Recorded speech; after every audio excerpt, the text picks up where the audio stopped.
Hi guys, இன்றைக்கி மார்னிங்கே பார்த்தீங்க அப்படின்னா சரியான பனி பெஞ்சிட்டு இருந்தது. இதை பார்க்கும்போது நேற்றே தேவலை அப்படின்னு தான் தோணுச்சு.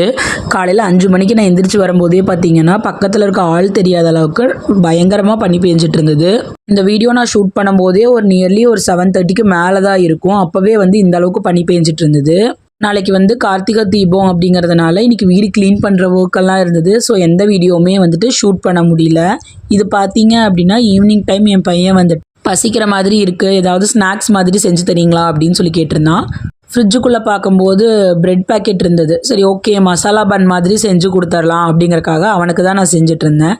இதோட ரெசிபி லாங் வீடியோவாக நம்ம சேனலில் நான் போஸ்ட் பண்ணியிருக்கேன். கண்டிப்பாக போய் பாரு. சீரியஸாக இது செம்ம டேஸ்ட்டாக இருந்தது.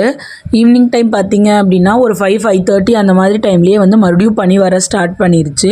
இந்த டைம்லேயே இவ்வளோ பனி இருக்குது. கண்டிப்பாக இன்னும் மார்கழி மாதம் வந்ததுன்னா எவ்வளோ பனி பெய்ய போகுதுன்னு தெரில. உங்கள் ஊரில் இந்த கிளைமேட் எப்படி இருக்குது அப்படின்னு சொல்லிட்டு கண்டிப்பாக மறக்காமல் கமெண்ட் பண்ணுங்கள். இதை செஞ்சு பார்த்துட்டு இதோட டேஸ்ட் எப்படி இருக்குது அப்படின்னு சொல்லிட்டு மறக்காமல் எனக்கு சொல்லணும். சரிங்களா? பை.